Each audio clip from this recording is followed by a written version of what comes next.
బ్రహ్మార్పణమస్తు. అనంత పరబ్రహ్మ స్వరూపమైన అమ్మకు నమస్కరిస్తూ మనం బ్రహ్మ విద్యాభ్యాసం చేసుకుంటున్నాం. ఆత్మ యొక్క జ్ఞానమే సంపూర్ణ విశ్వం యొక్క జ్ఞానము. ఇదియే ఆత్మజ్ఞానము, బ్రహ్మజ్ఞానము. వేదాంతం అనగా స్వరూపముగా నిలువగల స్థితి. మనందరి స్వరూపమైన ఆత్మతత్వమే సంపూర్ణ జగత్తు యొక్క సారరూపమైన బ్రహ్మస్వరూపమని తేలింది. ఇక్కడ మనకి భగవంతుడు ఇలా ఉన్నాడు, నిర్గుణ నిరాకారంగా, ఈ విధంగా ప్రతి ఒక్కరిలో ఉన్నాడు అని రుజువు చెయ్యడమే జ్ఞానం. అంటే భగవంతుడు అవ్యక్తంగా ఉన్నాడు కనుక ఆయన్ని ఎలాగ దర్శించాలి, అవ్యక్తమైన అనంతమైన స్వరూపాన్ని దర్శించుట ఎలా అనేది గ్రంథం మనకి రుజువు చేస్తోంది. నువ్వు ఇలా నడిస్తే ఇలా భగవంతుడు అనుభవానికి దర్శనమవుతాడు, ఇలా నీలో నీకు తెలియబడతాడు, అలాగే సర్వత్రా ఉన్న నిర్గుణ మూలం నీకు తెలియబడుతుంది అని మనకు ఒక ప్రమాణ గ్రంథం. ఇది అనంత పరబ్రహ్మం యొక్క ప్రమాణ గ్రంథం. అమ్మ రాసిన గ్రంథాలన్నీ కూడా భగవద్గీత ధర్మానికి అక్కడ ప్రమాణ గ్రంథం. ఈ భగవద్గీత ఎలాగైతే కలియుగంలో మొట్టమొదటిది అయి అందరికీ మార్గదర్శకమై ఎలా నిలిచిందో, ఇక్కడ ముక్తికాంక్ష కల వాళ్ళ కోసం, ముక్తి పొందే వాళ్ళ కోసం ఈ గ్రంథం ఇవ్వబడింది. ముందు జ్ఞానులుగా తయారవ్వండి, అజ్ఞాన అంధకారాన్ని పోగొట్టుకోండి, తరువాత ముక్త మార్గాన జీవితాంతం నడిచి తరించండి అని మనకి గ్రంథం ఇవ్వబడింది. అందువలన ఇక్కడ ఏం చెప్తున్నారు, ఈ వేదాంతం అనగా స్వరూపముగా నిలబడే స్థితే. ఇక్కడ నిలబడకుండా చెప్పేవాడిని మనం ఏమంటాం, వేదాంతం చెప్తున్నాడు అంటాం. కానీ ఇక్కడ నిలబడడం జరుగుతుంది, నిలబడి అనుభవించడం జరుగుతుంది. సత్సంగం అంటే ఇక్కడ ఉన్నదాన్ని, యథార్థమైన దానిని, భగవత్ స్వరూపాన్ని అనుభవింపజేసేదే సత్సంగం. ఇక్కడ మనకి సద్గురువు మనలో ఉన్న ఆత్మస్వరూపానికి, అంతటా ఉన్న ఆత్మస్వరూపాన్ని అనుభవంగా దర్శింపజేయడం జరుగుతుంది. అందువలన ఇక్కడ మన అందరి స్వరూపము ఇదే అని, ఇక్కడ జగత్తంతయు కూడా ఇదే సారం ఉంది అని తేలింది అని చెప్తున్నారు. అంటే రుజువు ఎలా అయ్యింది, అమ్మ అనుభవిస్తున్నారు కాబట్టి రుజువైంది. మనం అనుభవిస్తే మనకి రుజువు అవుతుంది. అంతటా బ్రహ్మమే ఉంది, ఉన్నదొక్కడే, పరమాత్మ ఒక్కడే అని మనకు తెలియబడుతుంది. ఆ పరబ్రహ్మ స్వరూపం నుంచే దేవతలు కానీ, జీవులు కానీ అందరూ కూడా అందులోంచి రావడం, ఎవరి ధర్మాన్ని వాళ్ళు నిర్వర్తించడం జరుగుతోంది. దేవతలు మనని పరిపాలించే ధర్మం, మనం ఏదైతే కావాలని కోరుకున్నామో దానిని పొందే ధర్మం మానవుడికి అలా ఇవ్వబడింది. అందువలన ఇక్కడ దేవతలు మన పరిపాలిస్తున్నారు కాబట్టి దేవతలను మనం అడగడం జరిగింది. ఇక్కడ ఏమిటి ఆత్మజ్ఞానం ద్వారా మనం తెలుసుకున్నది అంటే, మనం అడగడం, పొందడం, అనుభవించడం, తద్వారా జన్మెత్తడం ఇది కాదు. అసలు ఈ పరంపర తెగాలి, తెంచుకోవాలి. ఇది మోక్షం పొందితే కానీ వదిలేది కాదు, ఇది వదిలితే కానీ మోక్షం రాదు. ఇటువంటి సందిగ్ధ పరిస్థితుల్లో సద్గురువే దిక్కు అని మనకి తెలియకపోయినా మనం చేరడం జరిగింది అమ్మ సన్నిధి. ఇక్కడ ఏం తెలియజేశారు, సంసారం వదిలితే కానీ ముక్తి రాదు, ముక్తి మార్గాన్ని నువ్వు పట్టుకుంటే కానీ సంసారం వదలదు. ఇలాంటి పరిస్థితుల్లో నా శక్తి చేత నువ్వు సంసారంలో ఉన్నను, నీలో సంసారం యొక్క ఆ వ్యామోహం, ఆ భావం లేకుండా నా శక్తి వలన చేస్తాను. అప్పుడు నీలో బ్రహ్మీ స్థితి నెలకొని ఆ శక్తి చేత నువ్వు మళ్ళీ నీలో జనించకుండా, నువ్వు లోపలికి తీసుకోకుండా నువ్వు మిగిలిన జీవితాన్ని కొనసాగించు అనేది. సద్గురువు సహాయం ఎటువంటిది, ముందు మనకి శక్తి సరిపోదు కాబట్టి శక్తినిచ్చి తన శక్తి ద్వారా సత్యాసత్యాలను తెలియజేసి సంసారం నుండి యోగిత్వాన్ని మనకి ప్రసాదించి, యోగిత్వం ఎలా ఉంది, సంసారంలో ఉన్నప్పుడు ఎలా ఉంది అనేది ఇక్కడ పాఠం మనకే తెలియబడుతుంది. సంసారంలో ఇలాంటి దుఃఖాలు, యోగిగా బ్రతకడంలో బ్రహ్మానందం, తేలికదనం, శాంతిమయం ఉంది. అలాగే సంసారంలో నేను చేయవలసిన బాధ్యతని కూడా అహంకార, మమకార రహితంగా నేను చేస్తున్నాను. అది ఇక్కడ మనందరికీ కూడా ఎటువంటి స్థితి అంటే దానిని చేస్తూ చెయ్యని వాని వలె ఉంటున్నాం. దీన్ని దర్శించి ఏమీ తెలియనట్లు మన లోపల స్థితిని పెంచుకుంటున్నాం. నేను పరమాత్మను దర్శించాను, వాడు అంతటా ఉన్నాడని మనం చాటింపేస్తున్నామా? లేదు. మన లోపల ఆనందిస్తున్నాం, మన స్థితిని పెంచుకుంటున్నాం. పరమాత్మలో సంపూర్ణంగా ఈ విదేహముక్తి కలిగే వరకు కూడా మన లోపల ఆయన చెంతకు చేరుకుంటూ మన స్థితిని పెంచుకుంటూ స్థితిలో ఎదుగుతూ ఆనంద స్థితిని అనుభవిస్తూ జీవించడం జరుగుతుంది. అందువలన ఇక్కడ ఏం తెలియజేస్తున్నారు? ఈ గ్రంథము చదివి అభ్యాసము చేసే సర్వులకు పరమాత్మ ఆయురారోగ్య భక్తి జ్ఞాన వైరాగ్యాలను ప్రసాదించి అనుగ్రహించు కాక. ఇంకా ఇంతకన్నా ఏముంది మనకి? అమ్మ దీవెన ఈ రూపంగా ఇచ్చారు. ఇది చదివినా విన్నా ఒక వ్రత కథలాగా మనకి ఏమిటి అంటే ఆయురారోగ్యాలు, విముక్తి, అలాగే ఒక అనన్య భక్తి కలుగుతుంది, జ్ఞానం ఇంకా పెరుగుతుంది, వైరాగ్యం అలవడుతుంది. ఇవన్నీ కూడా రావాలి అని మనల్ని దీవిస్తూ అమ్మ మనకి ఇచ్చిన గ్రంథాలు ఇవన్నీ కూడా. ఇవన్నీ పొందాలనే కదా, పొంది అనుభవించాలనే కదా అమ్మ మనకి ఇచ్చారు. అందువలన ఇక్కడ మనం అభ్యాసం చేస్తున్నాం పరమాత్మ కోసం. అంటే ఉన్నది ఉన్నట్టు తెలుసుకోవడం కోసం, నిర్గుణ అవ్యక్తమైన పరబ్రహ్మని దర్శించడం కోసం మనం ప్రయత్నం చేస్తున్నాం. మనం చేసే ప్రయత్నం ఏ పాటిది? అక్కడ ఒక సముద్రంలో నీటి బొట్టు వంటిది. అందువలన అంత అటువంటిదైనా నీటి బొట్టు తన రూపాన్ని కోల్పోతే అది సముద్రంలో కలిసి సముద్రంగా పిలవబడుతుంది తప్ప, ఘనంగానే ఉంటుంది తప్ప నీటి బిందువుగా ఉండదు. అది మన కళ్ళ ముందు జరిగేదే. ఒక దోసెడు నీళ్లు మనం అందులో పోసినప్పుడు సముద్రంగా ఉంది తప్ప మనం పోసిన నీళ్లు కనిపించో, బయటికి తీయలేం. మన స్వరూపం కూడా అంతే. గాలిలో గాలిలా, నీటిలో నీటిలా, అగ్ని ఒక మంటలో ఒక అగ్నికాణం వేస్తే ఒక నిప్పు ఏమైంది? దాంట్లో కలిసిపోయింది. వేరుగా తీయగలమా? అలాగా మనకి భగవంతుడిచ్చిన అవకాశం. నీ అహంకారాన్ని నువ్వు తొలగించుకుంటే నీ ఆత్మస్వరూపం నాలో అమరిపోగలదు, తానంటూ ఎలాగా వేరుగా లేదు అనే పాఠం మనకి. నువ్వు వేరు చేశావు, వేరు తత్వాన్ని నువ్వు నిర్మూలించుకుంటే నీ స్వరూపం నాలో కలిసే ఉంది, నేనే అయి ఉంది. ఇంత భగవంతుడు ఇంకెంతకన్నా ఏం తెలియజేస్తాడు? సద్గురువై వచ్చి రుజువు చేసుకుంటున్నాడు తనని తాను.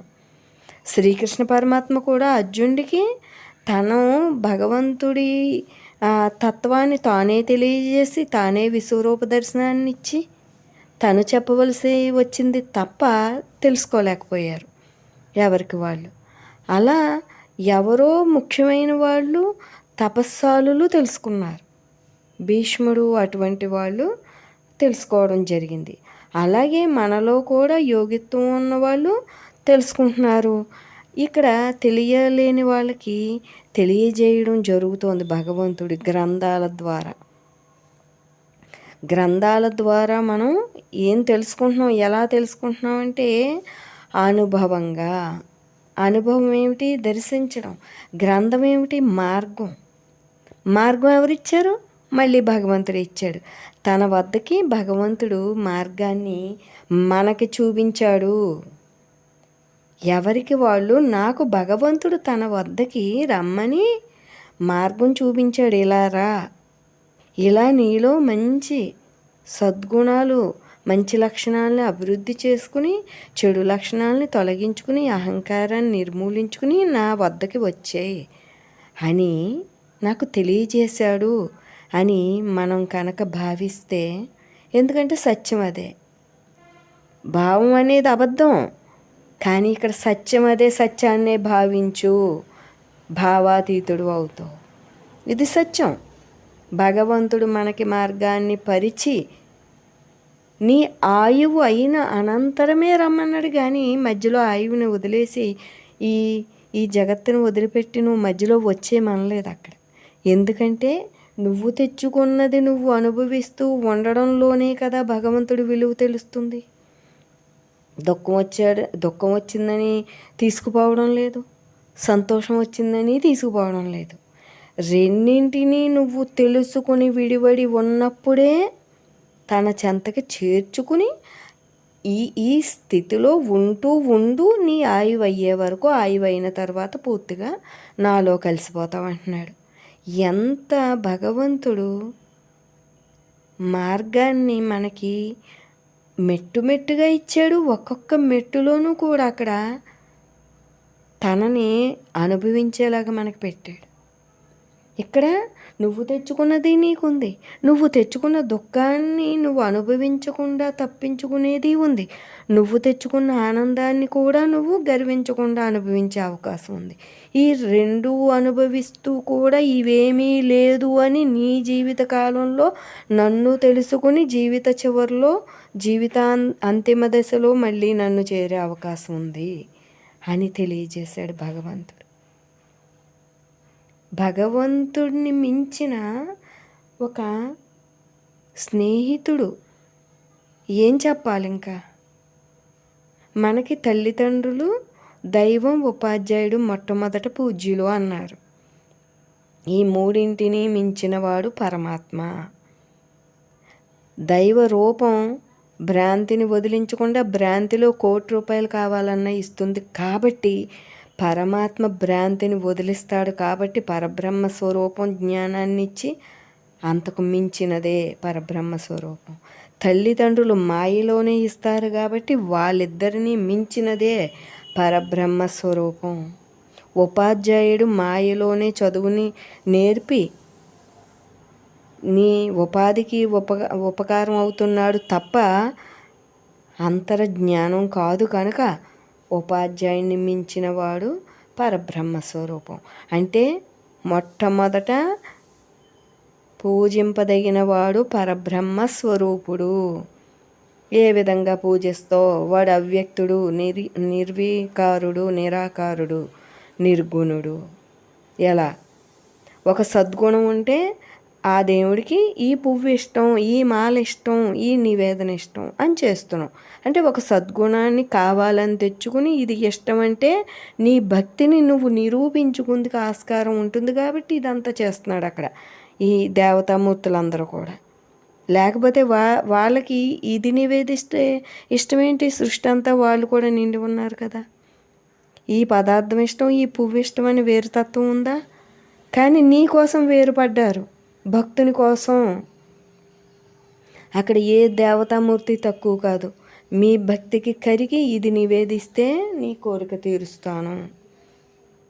అల్పమైంది, వాళ్ళు నాకు ఇష్టం అని చెప్పడం జరుగుతుంది. దైవాన్ని మించింది అసలు ఏదీ లేదు. దైవ ప్రేమను మించింది. దైవం మనని ఎలా కాపాడుతున్నాడంటే అనుక్షణం కూడా రక్షణ కవచమే. ఊపిరి అయి తానే ఉన్నాడు, ఊపిరిని పట్టుకున్నవాడు తానే అయి ఉన్నాడు. ఇంకెంతకన్నా గొప్పవాళ్ళు ఎవరుంటారు? మనకి అన్నం పెడితేనే అన్నం పెట్టిన వాళ్ళని మర్చిపోం కదా. అసలు ఊపిరి పట్టుకున్నవాడు, నిలబెట్టువాడు తానే అయి ఉన్నవాడు. నువ్వు మరణించాక దరి చేర్చుకునేవాడు, బ్రతికున్నంతకాలం నీ దరినే ఉన్నవాడు. ఇంకా వాడి గురించి చెప్పడానికి ఏమి సరిపో. అటువంటి పరబ్రహ్మ స్వరూపం నీ ఆత్మస్వరూపం ద్వారా నువ్వు తెలుసుకోగలవు. కనుక అమ్మ నీ స్వరూపాన్ని నీకు ముందు తెలియజేస్తున్నారు. నీ స్వరూపాన్ని నువ్వు తెలుసుకుంటే తద్వారా అనంతాన్ని నువ్వు పట్టుకోగలుగుతావు, దర్శించగలుగుతావు, అందులో అమిరిపోగలుగుతావు. అక్కడ అమరిపోవాలి.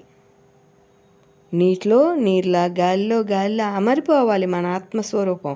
ఈ 5 ఆ 5ంటికి చెందుతాయి కదా మరణించాక.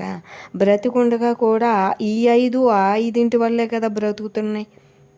మన పంచప్రాణాలు పంచభూతాల వల్లనే కదా బ్రతుకుతున్నాయి. తర్వాత దేంట్లో అది కలిసిపోవడం జరుగుతుందని చెప్తున్నారు కదా పెద్దలు. నీ ఆత్మస్వరూపం కూడా అనంతాత్మలో కలిసిపోవలసిందే కదా, కలిసిపోయే అవకాశం ఉన్నదే కదా. మరి దీన్ని ఎందుకు నువ్వు చూసుకోవడం లేదు? అది ఇక్కడ. అందువలన ఇది నువ్వు చెయ్యాలి. మరణించాక నిన్ను బూడిచ్చేయడం అనేది నీ కుటుంబ సభ్యులు చేస్తారు. నీ పంచప్రాణాలని ఆ పంచభూతాలు ఎక్కడికి ఎలా తీసుకెళ్లాలో అని అవి చూస్తాయి. కానీ నీ ఆత్మస్వరూపాన్ని పరమాత్మ చెంతకు చేర్చడం అనేది నువ్వు చూసుకోవాలి. నీ ఇష్టపూర్వకంగా అనన్య భక్తితోటి విడుదల మార్గంలో నువ్వు నడిచి విడుదలతోటి జీవించి నిన్ను భగవంతుడి సన్నిధి చేర్చుకోవాలి. అది కూడా సద్గురువు సహాయంతో. అందువలన ఇక్కడ జ్ఞాన వైరాగ్యాల్ని అక్కడ భగవంతుడు మనకి ఈ గ్రంథాన్ని చదువుడు ద్వారా, అనుసరించడం ద్వారా, ఒక అనుభవాన్ని పొందడం ద్వారా మనకి ఇవ్వడం జరుగుతుంది. ఈ గ్రంథము బాహ్యముగా ఉన్నవారికి జ్ఞానముగా ఉండేవారికి విజ్ఞానము తెలియజేయను. చదివేది, వ్రాసేది, వ్రాయించేది బ్రహ్మమే. ఇక్కడ ఏ మెట్టు మీద ఉన్న వాళ్ళకి పై మెట్టు ఎక్కిస్తుంది తప్ప నువ్వు మళ్ళీ మొదటి నుంచి రావాల్సిందే, నా దగ్గరకు వచ్చావు కాబట్టి అనేది ఉండదు. నువ్వు అనన్య భక్తితోటి దేవతామూర్తులను ఆరాధించి నువ్వు వచ్చినా సరే అక్కడి నుంచే నిన్ను స్వరూపంగా నడిపించడం జరుగుతుంది తప్ప ఇక్కడ మళ్ళీ మొదటికి రావడం అనేది ఉండదు. అందువలన జ్ఞానులకి అక్కడ ఇంకా విజ్ఞానవంతంగా చేస్తుంది. ఇక్కడ ఎవరు చదివినా వారు బ్రహ్మమే. చదివి తెలుసుకుంటున్నది బ్రహ్మాన్ని, లోపల ఉన్నది బ్రహ్మమే. కాబట్టి ఈ మూడింటిని ఏకం చెయ్యడానికే ఇది చదువుతున్నాను, ఈ చదివింది ఆచరిస్తాను, ఆచరించిన అనుభవం మూడింటిని ఏకం చేస్తుంది.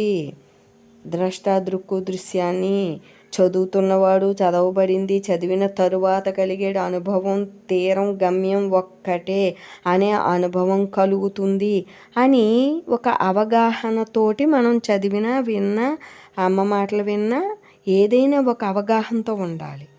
అంతటా ఉన్నది ఒక్కటే అని నేను అనుభవం పొందాలి అనేటటువంటి అవగాహన ఉండాలి మనకి. అందువలన ఇక్కడ ఏం చెప్తున్నారు? బ్రహ్మ భావనలో మనము ఉండుటకు బ్రహ్మనడత పుస్తకం మనకు వెలువడింది. వ్యవహారిక వాడుక భాషలో మనకు బ్రహ్మమును తెలియచెప్పిరి. ఇక్కడ ఏం చెప్తున్నారు? మనకి మన జీవితంలో బ్రహ్మంగా నడవడానికి మనకి గ్రంథం ఇవ్వబడింది.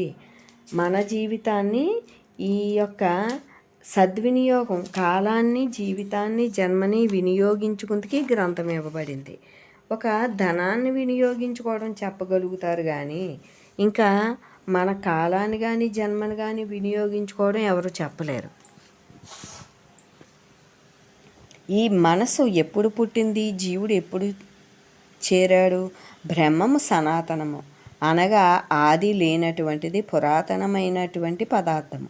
సూర్యుడు ఎంత సనాతనమో అతని తేజస్సు కూడా అంత సనాతనమైనట్లుగా బ్రహ్మం ఎంత సనాతనమో దాని చిచ్చిక్తి అయిన మాయ అంతటి సనాతనమైంది.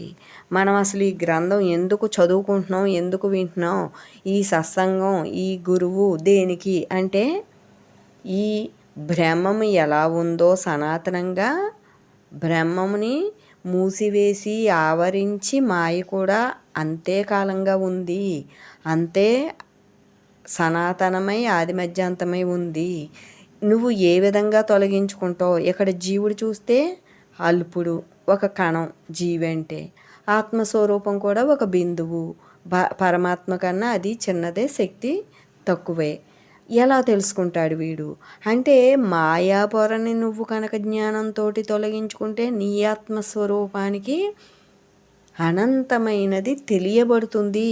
నీ లోపల చిన్న మనసుని నువ్వు తొలగించుకుంటే అనంతమైన దానిని మూసిన మాయ నీకు బ్రహ్మాన్ని దర్శింపజేస్తుంది, నీకు వదిలిపెడుతుంది, నిన్ను అందులోకి వదిలిపెడుతుంది.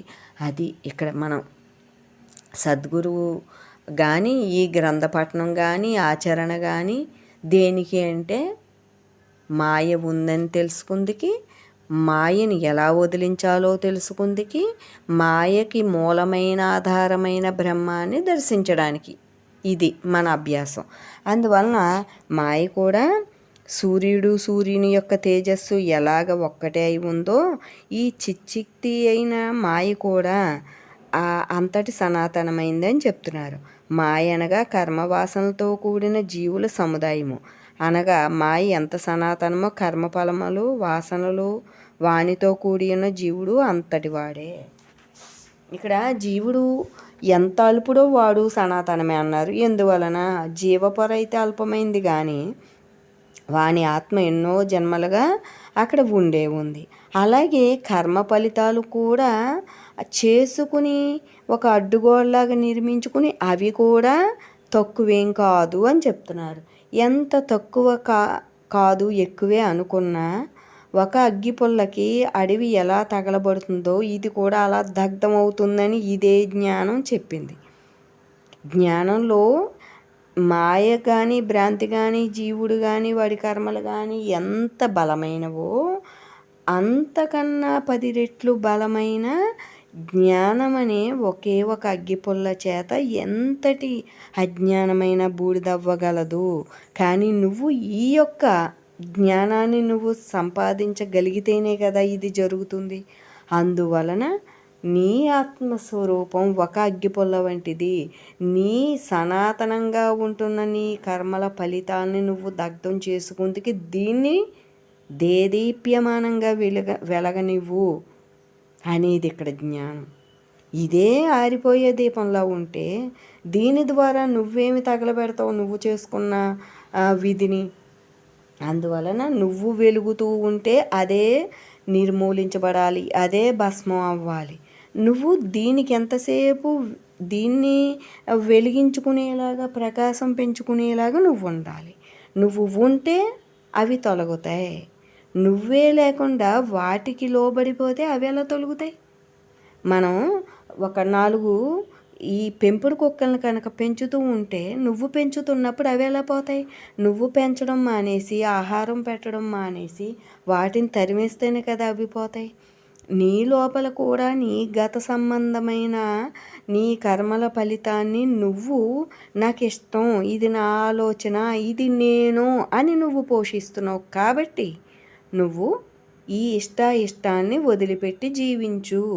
అందుకే ద్వంద్వాతీతం అవ్వాలి, స్థితప్రజ్ఞతో ఉండాలి అని ఎందుకు చెప్తున్నారు? నీ కర్మలు నిన్ను వదిలిపెట్టడానికి.